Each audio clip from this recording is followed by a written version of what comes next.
웨스트민스터 소요리 문답 두 번째 시간인데요. 우리가 지난주에는 왜 이 웨스트민스터를 공부해야 하는가, 저희가 그 매년 이렇게 새로운 교리를 공부하고 들어갈 때마다 우리의 신앙의 중심을 잡기 위해서, 신앙의 안정감을 위해서라고 우리가 계속 말씀을 나누죠. 이 웨스트민스터 소요리 문답은 너무나 많은, 그리고 자주 접하셨을, 또 교회 생활을 하다 보면 알게 모르게 대부분의 우리의 신앙의 고백과 하나님의 말씀을 나누는 그 기본이 이 웨스트민스터 소요리 문답에서 나오고 있다는 것을 우리가 알게 됩니다. 그러나 이것을 또 한번 우리가 정확하게 봄으로 하나님께서 성경을 통해 우리에게 말씀하시는 귀한 믿음의 진리들, 또 기준들이 있습니다. 또 이 기준을 우리의 기둥으로 삼을 때 흔들리지 않는 보다 확실한 굳건한 믿음을 갖게 되는 것이죠. 교리를 배우면 하나님의 말씀이 더욱더 잘 믿어집니다. 또 하나는 잘못된 성경의 말씀에 휘둘리지 않습니다. 유혹받지 않습니다. 그리고 가장 좋은 것은 하나님의 나라를 소망하게 됩니다. 이것이 교리의 장점입니다. 웨스트민스터 소요리 문답은 그런 면에서는 탁월하다라고 말할 정도로, 우리가 지금까지 함께 보았던 하이델베르크 요리 문답, 벨기에 신앙 고백서, 도르트 신조, 그리고 이제 보는 웨스트민스터 소요리 문답, 그리고 이것이 끝난 다음에 우리가 또 볼 칼빈의 기독교 강의, 이렇게 5가지의 주제들을 5년에서 6년 정도 매주 수요일마다 볼 것입니다. 그리고 나서는 다시 처음부터 볼 겁니다. 이렇게 한 2-3번만 하면 저도 은퇴할 거고, 또 우리 대부분의 우리 성도님들은 하나님 나라에서, 이거 너무 섣부른 말인 것 같습니다. 더 오래 사셔야 되기 때문에 웨스트민스터 소요리 문답의 첫 번째 질문은 인간의 첫째 목적은 무엇입니까? 입니다. 우리들을 하나님이 지으셨는데 우리들을 왜 지으셨는가라는 것이죠. 178명의 목회자들과 귀족들, 또 평신도 대표들, 밑에 화란에서 올라온 7명의 성직자들, 이 모든 사람들이 약 5년 동안 영국 웨스트민스터 사원에 모여서 하나님의 말씀인 이 성경을 교회에서 가르칠 때 어떠한 것을 가장 먼저 가르쳐야 하고 가장 중요한 화두로 던져야 할 것인가의 첫 번째 질문이 인간의 첫 번째 목적은 무엇인가? 첫째 목적. 하나님이 사람을 왜 만드셨는가? 라는 질문이죠. 답은 한 줄입니다. 너무 간단해요. 인간의 첫째 목적은 하나님을 영화롭게 하고 그를 영원토록 즐거워하는 것입니다. 라는 거예요. 우리들의 첫 번째 목적이 하나님을 영화롭게 하고 또 하나님을 영원히 즐거워하는 것이다. 라는 거예요. 우리 인간을 지은 첫째 목적, 나의 어떠한 필요를 채우고 사회를 변화시키고 내가 이 땅에서 감당해야 될 어떠한 것이 있고 그것을 감당하라고 보내주시거나 지으신 게 아니래요. 우리를 지으신 첫째 목적은 하나님을 영화롭게 하는 것, 그리고 그 하나님을 즐거워하는 것. 즉 하나님을 우리가 믿어 그 하나님 자체를 기뻐하는 거예요. 이게 무엇이냐면요, 태양에서 빛이 비치면 그 빛과 함께 열기가 우리에게 함께 옵니다. 빛을 통해서 태양이 저기 있구나를 우리가 인지할 수 있고, 따뜻한 그 열기를 통해서 태양이 어떠한 이 열을 바라는구나 라는 것을 알 수 있는 것과 같아요. 영화롭게 한다는 것은 이분이 여기 계시구나 라는 걸 아는 거예요. 그리고 기뻐한다는 것은 계시는 것을 기뻐하는 거예요. 다른 것이 아니에요. 하나님을 영화롭게 한다. 이분이 여기 계시구나. 나와 함께 계시는구나. 내 옆에 계시는구나. 라는 것을 아는 것이 영화예요. 왜 그러냐면요, 우리가 뒤에서 보겠지만 영화는 두 가지가 있습니다. 이 두 가지의 영화는 하나님의 모든 것을 설명하는 것이에요. 하나님을 영화롭게 하는 것, 하나님을 즐기는 것, 이것이 우리의 삶의 두 가지의 목적인데요. 하나님을 영화롭게 하는 게 그런 거냐? 베드로전서 4장 11절 말씀이 있어요. 오늘 이 말씀에 보면 범사의 하나님이 영광을 받으시게 하려 합니다 라고 말하고, 고린도전서 10장 3절에 보면 그런즉 너희가 먹든지 마시든지 무엇을 하든지 하나님의 영광을 위해서 하라 라고 말씀하고 있어요. 하나님의 영광을 위해서 우리가 뭔가 거창한 것을 해야 될 것 같아요. 삶을 살아가는 것은 그분의 영광과는 좀 질이 낮은 것 같아요. 그런데 성경은요, 우리로 하여금 하나님께 영광을 돌리고 하나님을 영화롭게 하는 것은 우리가 먹고 마시는 것이다. 즉 우리가 살아가는 그 모양과 꼴이 하나님을 영화롭게 하는 것이다 라는 거예요. 모든 사람은요, 먹고 마시며 살아갑니다. 그러나 하나님을 영화롭게 하는 사람과 그렇지 않은 사람의 차이는 안 먹는다, 덜 먹는다 에서 오는 게 아니에요. 좋은 것을 먹는다, 박한 것을 먹는다, 거기서 차이나는 것이 아닙니다. 하나님을 인지하느냐 그리고 먹느냐, 인지하지 못하고 먹느냐의 차이입니다. 하나님이 여기 계시는구나, 하나님의 영광의 빛을 받아 그 하나님을 인지하는 삶, 그리고 살아가는 우리의 모든 삶이 하나님을 영화롭게 한다라는 거예요. 우리가 궁극적으로 하나님께 돌려야 될 영광은 두 가지가 있습니다. 인간의 삶의 목적이 두 가지이고 하나님께 영광을 돌리는 영광에는 두 가지가 있어요. 하나는요, 하나님께서 원래 소유하고 계시는 그 하나님 안에서 스스로 소유하고 계시는 본유적 영광이에요.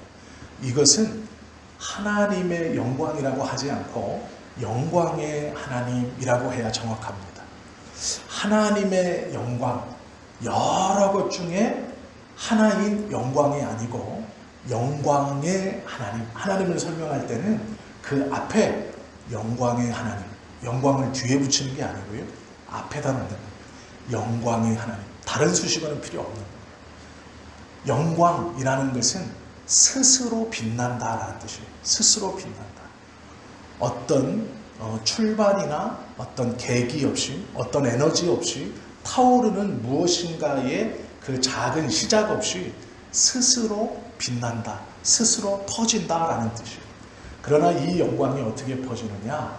하나님 안에 완벽하게 충만하게 퍼져요. 그래서 영광의 하나님, 이것을 내재된 본유적 영광이라고 표현합니다. 사도행전 7장 2절에 보면 영광은 신성의 광채 이렇게 표현해요. 하나님의 생명은 그의 영광으로 드러난다 이렇게 말하기도 합니다. 이사야서에 보면 하나님께서요, 이사야를 통해서 이렇게 말해요. 나는 내 영광을 다른 자에게 주지 않겠다 이렇게 말씀하셨어요. 여기서 말하는 내 영광은 하나님께서 원래 가지고 계시는 본유적 영광, 하나님 안에서 나오는 영광이 아니고요, 밖에서 하나님께 돌리는 영광이에요. 그것이 우리가 하나님께 돌리는 영광입니다. 그에게 돌리려고 노력하는 영광이에요.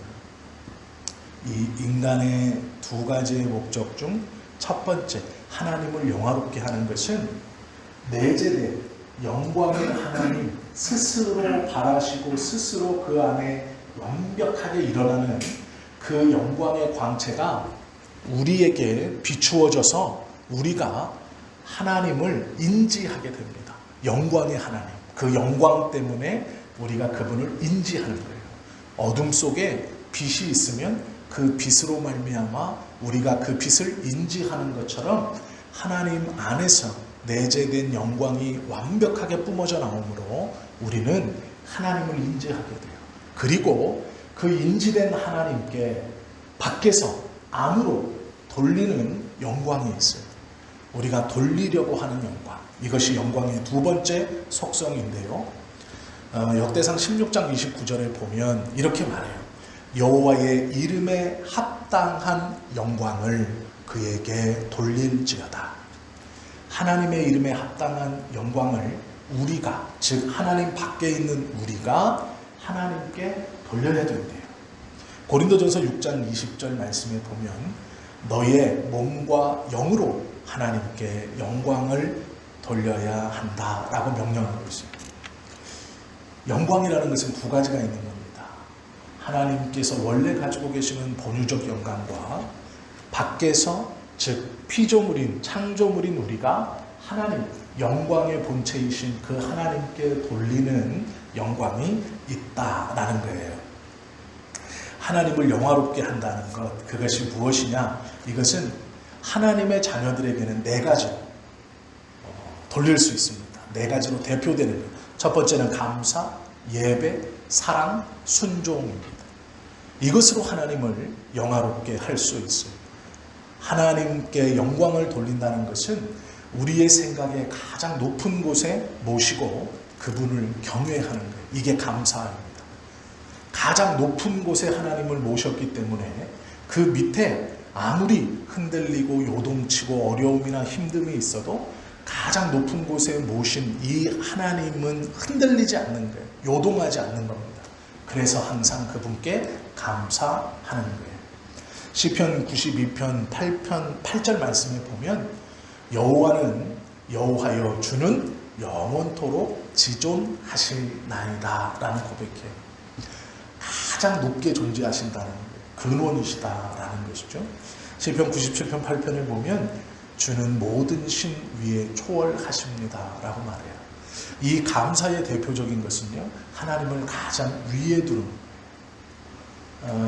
우리가 이런 것을 해주셔서 감사합니다. 소위 구원받게 해주셔서 감사합니다 라는 것보다 성경에서 말씀하시는 진짜 감사는요, 내가 무엇을 받아서 표시하는 것이 아니고요, 하나님 자체를 가장 위에 두는 거예요. 우리의 모든 것의 위에.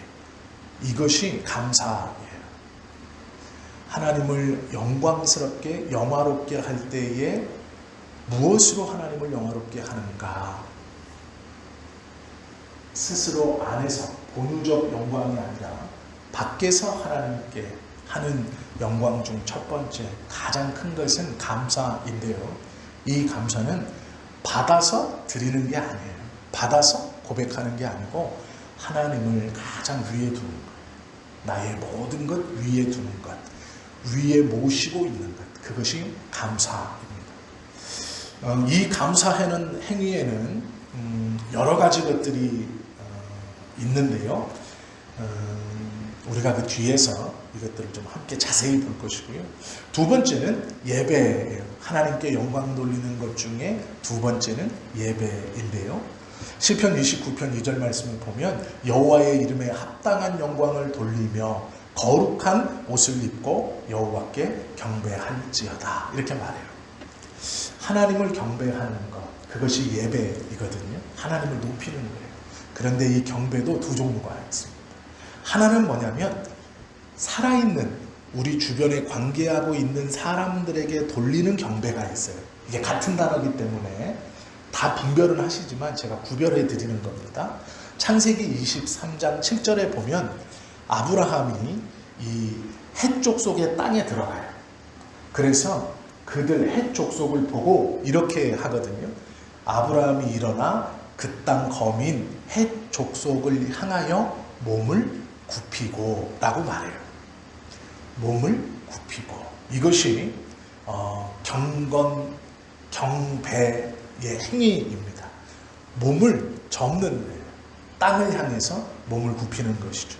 그런데 놀라운 것은요, 이 경배가 현재적 예의와 상충되지 않는다는 거예요. 이게 아주 중요한 거예요. 왜 제가 이 말씀을 드리냐면 소위 우리가 이 구별을 못하면 상갓집에 가서 고개 숙이지 않는 어리석은 짓을 범해요. 그건 어리석은 짓입니다. 경배는요, 두 가지가 있어요. 현재 살아있는 우리들이 함께하는 경배가 있어요. 서로를 존중하는 마음으로. 예를 들면 예수 믿는 사람이 초상집에 갔어요. 그 앞에서 고개를 숙이는 것, 어쩌면 절을 하는 행위도 이 경배의 행위인데 두 번째 경배의 행위가 아니고 첫 번째 경배의 행위예요. 이것이 잘못됐다고 가르치면 안 돼요. 우리가 이 귀신을 잘 섬겨야지 나에게 복을 주십시오 하고 상대방의 아버지에게 절하는 게 아니잖아요. 내 부모에게 그 마음으로 절하는 게 아니에요. 어머니 이제 하늘나라 갔으니 나 복 주세요 이렇게 하고 절하는 자식은 없어요. 그런 마음으로 믿는 그리스도인들은 없다는 거예요.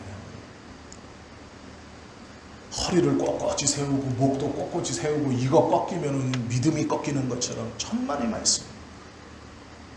성경에서 아브라함은 하나님을 경외하는 자였지만 하나님 앞에 그가 섰을 때 몸을 굽혀 주님을 경배하는 그 모습 그대로 해쪽 속의 대표들에게 몸을 굽혀 경배합니다. 이걸 구별하지 못하면 어리석은 신앙인이 되는 거예요. 편협한 신앙인이 되는 겁니다. 그것은 하나님의 가르침과도 성경의 말씀과도 다른 거예요. 그것은 신앙의 고집입니다. 지혜 없는 자예요. 두 번째 경배는요, 하나님께 허락을 받아 특권으로, 이 두 번째 경배는 세상의 사람들은 하지 못하는 거예요. 첫 번째 경배는요, 세상의 사람들도 할 수 있어요. 예의이기 때문에. 그러나 이 두 번째 경배는 중요한 건데 하나님의 특별한 허락을 받아 하는 행위예요. 이게 뭘까요? 이게 예배예요. 첫 번째 경배와 두 번째 경배를 혼돈하시거나 일치시키면 안 돼요.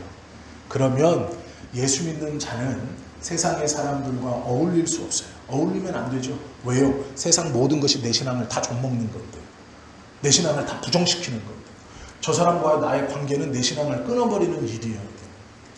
그렇지 않다는 거예요.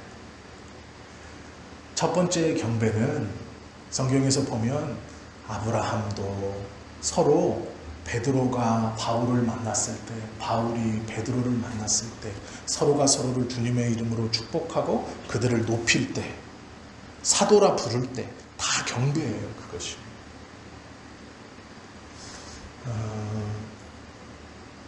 두 번째 이 경배는 하나님께 특별한 허락을 받아서 드리는 경배의 행위 중 최고라는 예배입니다. 이건 세상의 사람이 할 수 없어요. 느헤미야 8장 6절 말씀에 보면 모든 백성이 몸을 굽혀 라고 말해요. 똑같이 몸을 굽혀요. 아브라함도 헷 족속에게 몸을 굽혔어요.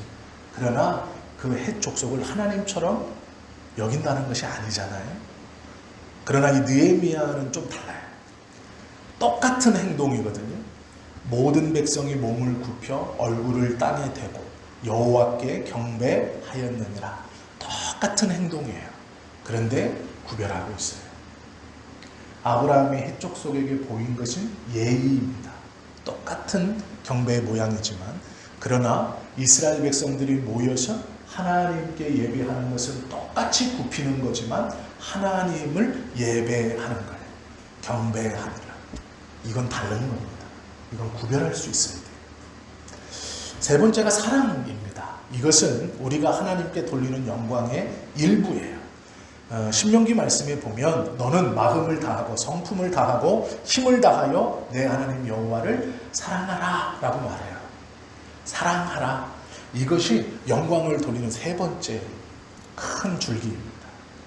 이 사랑에도 두 가지가 있어요. 하나는 정욕적 사랑이죠. 우리들끼리 하는 사랑이에요. 육체적인 사랑. 두 번째는요, 기꺼운 사랑이라고 그러는데 이것은 생명을 내어줄 수 있는 사랑이라고 보시면 돼요. 친구와 친구들끼리는 이렇게 표현하면 안 되지만 급이 있죠. 정말로 친한 친구가 있고 그냥 그런 친구가 있어요. 똑같이 밥 먹고 얘기하고 똑같이 어울려 다녀요. 그런데 어떤 친구가 어려움을 만나면 내 마음에서 어떻게 이 친구를 도와주나, 어떻게 이 난관을 같이 극복할 수 있을까, 내가 어떻게 힘이 될 수 있을까라는 생각을 하는 친구가 있고, 어떤 친구는 어렵다 그러면 그래, 참 그래, 그리고는 이제 아무런 일도 일어나지 않지. 이렇게 친구들이 급수가 있죠. 이것과 같은 겁니다. 사랑이라고 말할 때 겉으로는 다 같이 밥 먹고 어울리고 얘기하고 만나고 같이 놀 수 있어요. 그런데 그 안에서도 층이 져요. 하나님을 사랑하는 것은 우리가 보여주는 표현으로 예배하고 기도하고 찬송하고 할 수 있다는 거예요. 교회 일도 할 수 있어요. 내가 하나님을 사랑하는 것을 무엇으로 증명할 수 있는가? 예배 드리는 걸로요? 기도하는 걸로요? 아니에요. 그것으로 하나님을 사랑한다라고 증명할 수 없다는 거예요. 그건 그냥 몸을 굽히듯이 할 수 있는 거예요. 그러면 뭐가 중요한가요? 마음이 중요해요. 우리의 마음. 그분을 가장 높은 곳에 두고 있는가에 대한 진심. 그것이 사랑이죠. 네 번째가 순종입니다. 이 순종은 나를 하나님께 온전히 드린다라는 거예요. 드리고자 하는 마음, 이것이 순종인데요. 이 마음을 하나님께 영광 돌리는 큰 네 가지 중에 마지막 거예요. 순종. 감사, 예배, 사랑, 순종이죠. 우리가 하나님을 영화롭게 해야 하는 이유에 대해서 우리가 좀 이야기를 나눌 텐데, 그 첫 번째는 하나님이 우리를 창조하셨기 때문에 이것이 가장 중요한 첫 번째이고요. 시편 100편 3편 말씀 보면 그는 우리를 지으신 자라라는 말씀이 있어요.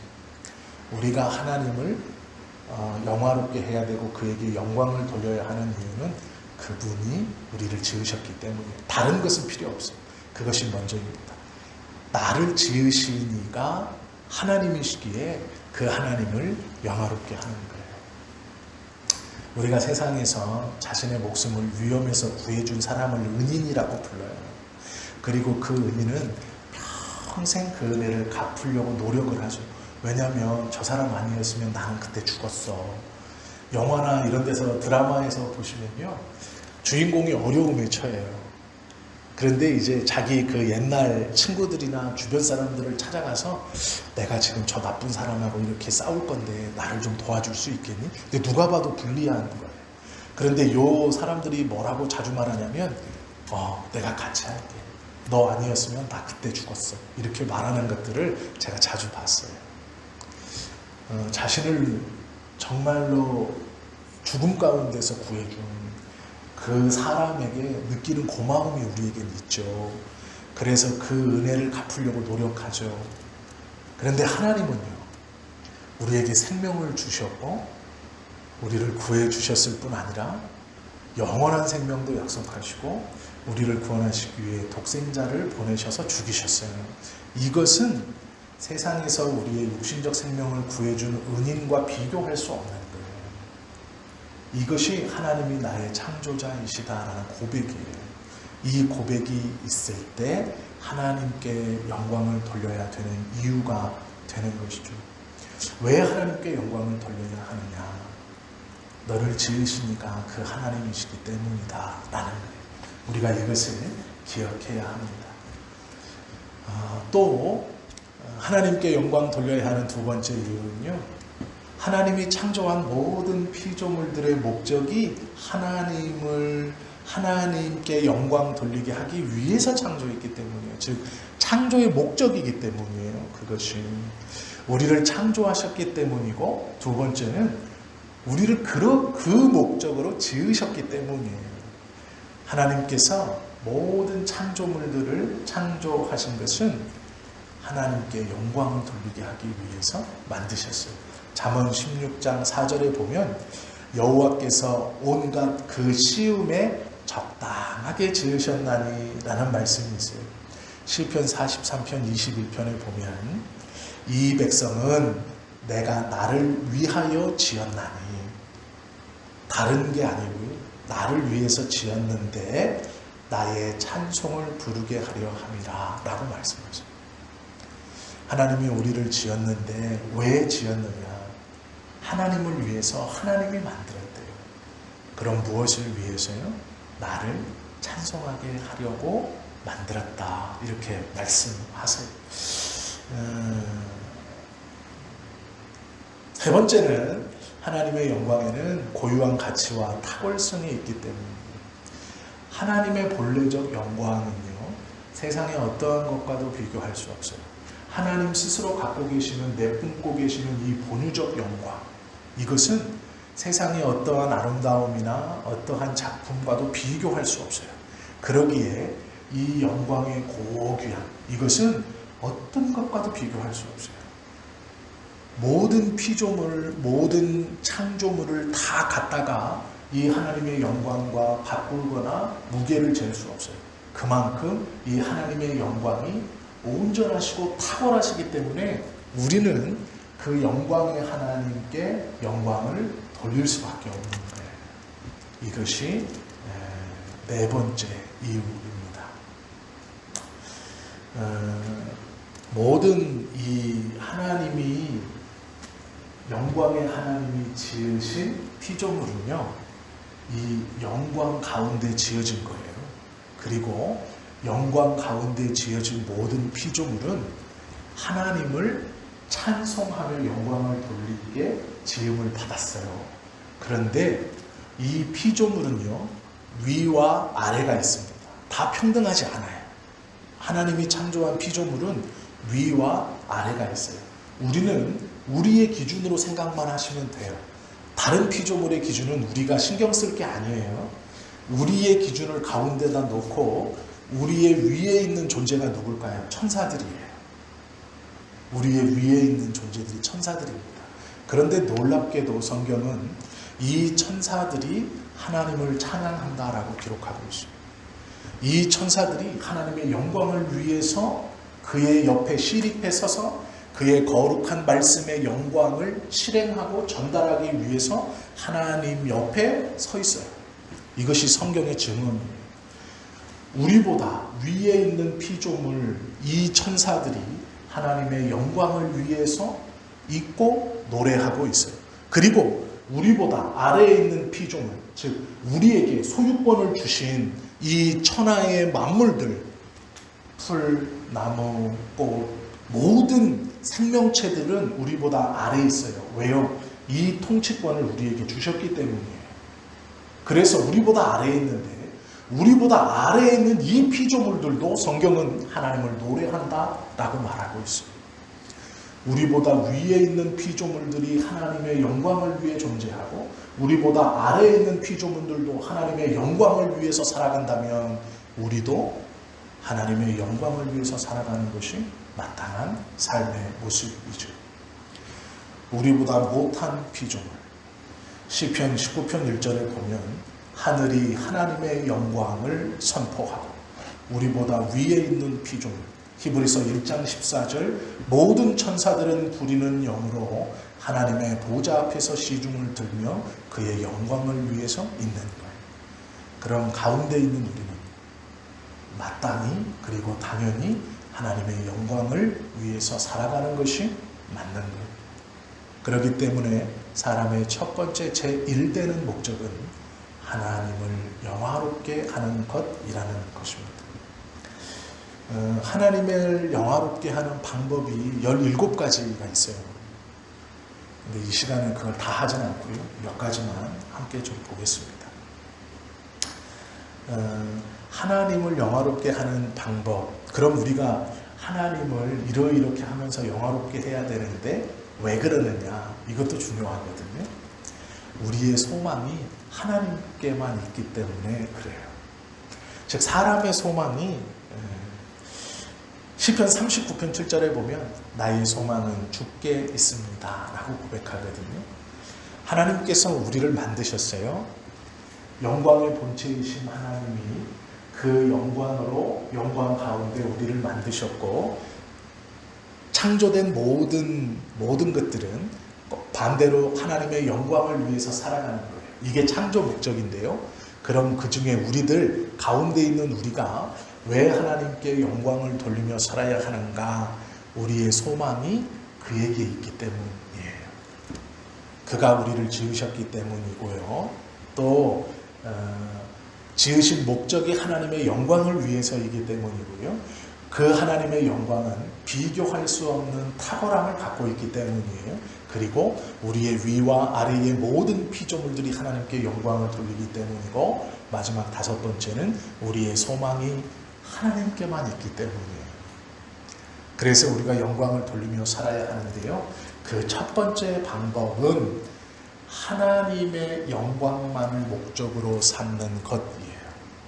삶의 목적이 하나님의 영광만을 목적으로 삼는 것.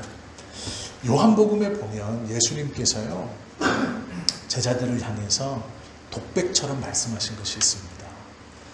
예수님이 공생애를 시작하시고 이 땅을 사셨어요. 수많은 사람들이 예수님을 쫓아다니면서 예수님의 입으로 증언되는 하나님의 말씀을 붙들고 누구는 위로를 받고 누구는 새 힘을 얻고 어떤 이는 자신의 죄를 회개하고 어떤 이는 자신의 삶의 자리를 버리고 예수님을 쫓고 여러 다양한 모양이 나타나요. 그리고 사람들은 오병이어를 경험하고 팔복의 말씀을 듣고 이적과 기적을 눈으로 보고 경험하면서 예수님을 왕으로 삼으려고 했어요. 그의 호칭이 자연스럽게 랍비로 바뀌었다가 그의 호칭이 랍비에서 조금 시간이 지나자 수많은 사람들이 그 예수님을 주님이라고 고백해요. 점점점 예수님의 영향력이 커지고 예수님에 대한 고백이 점점점 더 올라가는 것을 우리가 보게 됩니다. 그때 예수님이 이렇게 말씀하셨어요. 요한복음 8장 50절 말씀에 보시면 나는 내 영광을 구치 아니하고 나를 보내신 이의 영광을 구하노라 이렇게 말씀하셨어요. 예수님도 사람들이 예수님을 막 높이는 거예요.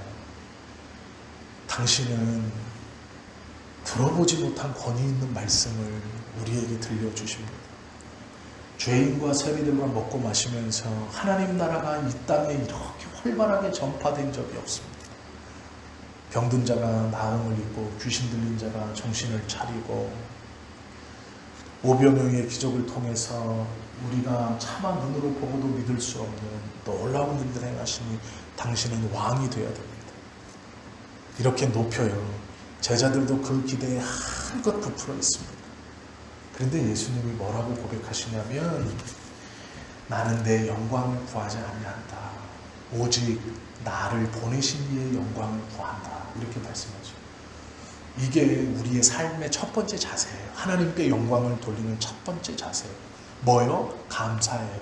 그분을 가장 높은 곳에 모시는 어느 때든지 내가 높아지든 낮아지든 사람들이 나를 주목하든 주목하지 않든 감사, 그분을 가장 높은 곳에 모시는 것, 나의 영광을 구하지 아니하고 나 보내신 이의 영광을 구한다. 이게 예수님의 말씀이에요. 이것이 하나님의 영광만을 위해서 살아가는 자, 그 삶의 모습이 하나님께 영광을 돌리는 자의 모습이에요. 하나님의 영광만을 위해서 살아가는 자, 그 삶 자체가 하나님을 영화롭게 하시는 것이죠. 우리가 다른 무엇도 영광 외에 뭐 건강이라든지 출세라든지 돈을 많이 모으는 것이라든지 여러 세상에서 할 수 있는 여러 가지 것들을 하나님의 영광보다 위에 두면 이렇게 살지 못해요. 자신의 영광을 구하죠. 자신의 만족을 구하죠. 건강하기 위해서 돈을 많이 벌기 위해서 어떠함을 구하죠. 이것은 하나님께 영광을 돌리는 삶의 모습이 아니라라는 거예요. 그분을 가장 위에 모시고 우리의 모든 것보다 하나님의 영광을 제일 앞에 두며 살아갈 때 그것이 하나님께 영광을 돌리는 삶이다라는 거예요. 두 번째는요. 하나님의 뜻이 이루어지는 것이 내 삶에서 손해가 날지라도 지킬 때 하나님께 영광을 돌리며 사는 모습이에요. 이것은 쉽진 않죠. 어떤 의미인지는 다 아실 거라고 생각을 합니다. 예수님께서 이렇게 기도하셨어요. 마태복음 26장 39절에 보면 아버지여 나의 원대로 마옵시고 아버지의 뜻대로 하시옵소서. 내가 원하는 건 따로 있어요. 그런데 아버지의 뜻, 손해가 나더라도 하나님의 말씀이 이 땅 가운데 이루어지는 것, 나에게 손해가 되더라도 하나님의 뜻이 이루어지는 것, 그 삶을 살아가는 것이 하나님께 영광을 돌리는 두 번째 삶의 태도입니다. 하나님의 영광을 위해서 우리의 재능과 명성을 다른 사람에 의해 가리워진다 하여도 인내하는 것, 이것이 세 번째 모습이에요. 하나님의 영광이 드러나기 위해서 내 재능과 내 어떠함이 다른 사람의 그림자에 가려진다 해도 그것을 참고 인내할 수 있는 것. 바울이 빌립보의 성도들에게 이렇게 권면했습니다. 1장 15절 말씀. 어떤 이들은 투기와 분쟁으로 그리스도를 전파하나 이로써 내가 기뻐하고 기뻐한다 라고 말해요. 자신을 비방하고 깎아내리고 자신보다 자신이 감옥에 갇혀있는 그 부재 중에 교회에서 자신의 영향력을 높이고 자신의 어떠한 것을 위해서 열심히 그리스도를 전파하는 저들 상관없다. 나는 오히려 기쁘다. 왜요? 참으로나 거짓으로나 전파되는 것은 그리스도니 내가 그리스도의 전파됨을 위해 부름을 받았으니 나를 통해 쓰여져 하나님의 나라와 그리스도가 전파되는 것과 내가 직접 쓰이지 않고 내가 무시를 당하지만 저들이 나를 더 무시하기 위해 열심히 그리스도를 전하는 것은 이렇게 쓰임받나? 이렇게 쓰임받나? 나를 부르신 하나님의 뜻에 합당하게 쓰임받고 있는 중이니 기쁘다라는 거예요. 이것이 세 번째 영광을 돌리는 모습이에요. 하나님의 뜻이 이루어지기 위해서 나의 재능이나 나의 어떠함이 가림을 받아도 인내하는 거예요. 이것이 세 번째 모습입니다. 그리고 네 번째는요, 솔직하게 우리의 죄를 하나님께 고백할 때 하나님을 영화롭게 하는 거예요. 누가복음 23장 41절 말씀을 보면 우리는 우리의 행한 일에 상당한 보험 받는 것이 이에 당연합니다 라고 고백해요. 십자가의 강도가 한 고백이에요. 예수님과 함께 십자가에 달렸는데 한 강도는 예수님을 조롱했어요. 그러나 반대편 강도가 뭐라고 그에게 말하냐면 예수님의 십자가를 높이는 것은 그분이 하나님의 아들이다 라는 말도 있어요. 이렇게 높이는 것도 있어요.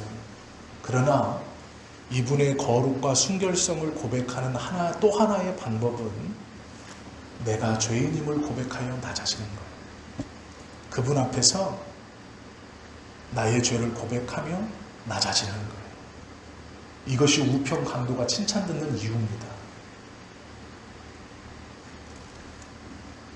우리는 우리 죄에 합당한 보응을 받는 것이지 않냐, 십자가형이. 그러나 이는 그렇지 않지 않냐.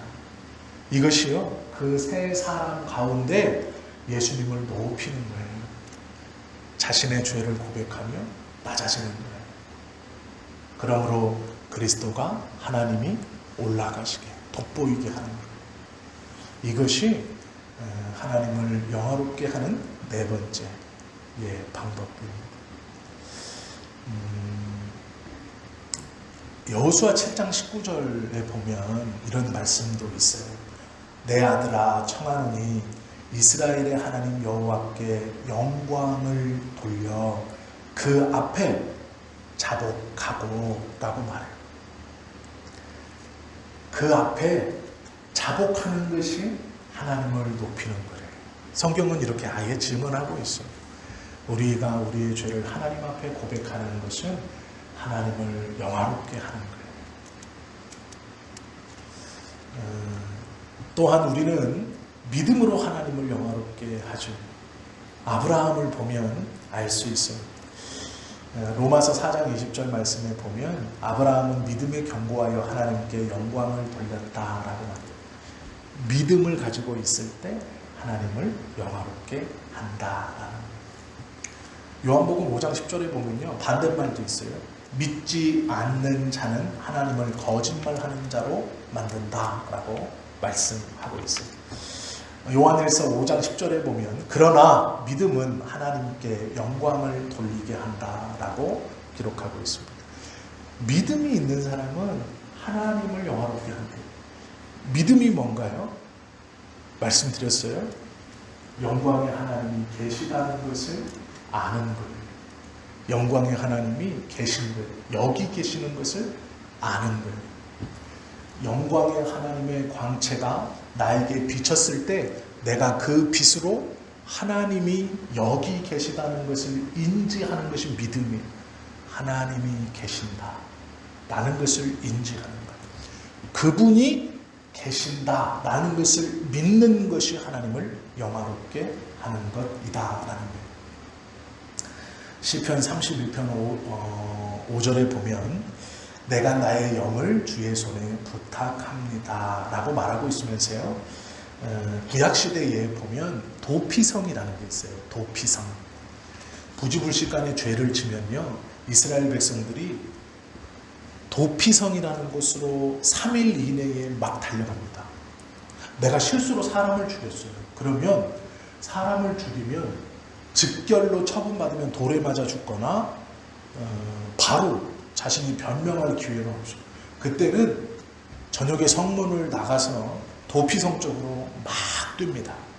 그래서 그 성에 들어가면 자신의 재판이 다 끝날 때까지, 그 원한이 풀릴 때까지 해를 받지 않아요. 이 들어보셨죠? 이 이야기. 제가 도피성에 대한 설교를 한 번도 안 한 것 같은데요. 이제 우리가 한번 말씀을 나눈 일이 있을 것 같습니다. 제가 이 말씀을 준비해서 나눌게요. 이스라엘 백성들이 가나안 땅을 점령하고 들어가서 하나님께서 이 도피성이라는 것을 군데군데 이렇게 지정해 주셨어요. 부지불식간에 죄를 지은 사람이 그 도피성으로 들어가면 그 죄의 그 값을 받지 않는 거예요. 없어지는 게 아니고요, 죄의 값이 유보되는 거예요. 그 재판이나 이런 것들, 자기의 무죄가 증명될 때까지. 그러면 이스라엘 백성들이 자신의 부모하고 내 부모하고 상대방의 어떤 남자가 싸웠어요. 그런데 내 부모가 이 사람한테 맞아 죽었어요. 그러면 아들이 어떻게 하겠어요? 이거 빨리 잡아야죠. 그러면 이 사람이 유대인이면 도피성으로 뛰는 거예요. 고의로 죽인 게 아니다. 몸싸움을 한 건 사실이지만 몸싸움을 하다가 이렇게 넘어졌는데 돌뿌리가 이렇게 있어서 거기에 머리가 부딪혀서 죽었다. 나는 이 사람을 죽이려고 하지 않았다 하고 뛰는 거예요. 도피성으로. 그러면 이 아들은요, 잡으러 가야죠. 빨리. 이 사람이 도피성 들어가기 전에 잡아야 돼요. 내 아버지가 죽었잖아요. 그거 돌에 머리가 부딪혔건 그건 내 지금 알 바 아니에요. 어쨌든 내 아버지가 죽었잖아요. 그러면 잡으려고 막 뛰어요. 도피성 들어가기 전에 잡히면 어떻게 될까요? 돌 맞아 죽어요. 그런데 도피성만 딱 들어가면 어떻게 되나요? 그 아들이 꼼짝을 못해요. 왜요? 하나님이 정하신 도피성. 이게 뭐냐? 여기로 가면 죄를 용서받는다, 이 말이 아니고요. 왜 그렇게 이스라엘 백성들이 도피성을 지켰냐? 하나님이 계신다는 걸 믿기 때문이에요. 눈에 보이지 않는 하나님이시지만 그 하나님이 도피성이라고 딱 정해주셨는 그것을 지키는 이유는 믿기 때문이에요. 하나님이 있다라는 것을. 우리가 하나님의 말씀을 존중하고 존경하고 왜 우리가 하나님께 영광을 돌리며 살아야 하는가라는 것은 그 하나님이 여기 계시다는 거예요. 이게 믿음이에요. 믿음을 가지고 하나님께 영광을 돌린다라는 거예요. 믿음이 없으면 하나님께 영광 돌리는 삶을 살지 못해요. 그분이 계신다고 믿지 않는데 뭐가 무섭겠어요, 이 사람은. 아무것도 두려운 것이 없죠. 이것이 믿음으로 하나님을 영화롭게 하는 모습이에요. 구약에 보면 도피성의 이야기를 보면 그 이스라엘 백성들이 자신의 부모의 원수임에도 도피성으로 도망가면 재판을 다 거쳐야 됐어요. 자기는 당장 보복하고 싶고 자신의 아들의 원수를 당장 어떻게 하고 싶지만 그가 도피성 안에 있으면 정식 재판을 다 거쳐야 됐어요. 그의 변론을 다 들어줘야 됐어요. 그의 말을, 변명을 다 들어줘야 됐어요. 정식으로 절차를 밟아야 됐어요. 그래서 그것이 오해다라고 결정나면 도피성에서 그는 나와 자유롭게 됐고 이 사람도 그것을 받아들여야 됐어요. 그렇게 할 수 있는 이유가 뭔가요? 하나님이 계시다라는 믿음 때문이에요. 내가 있는 성이나 제가 있는 성이나 뭐가 달라요? 여기 있는 사람이나 저기 있는 사람이랑 뭐가 다릅니까?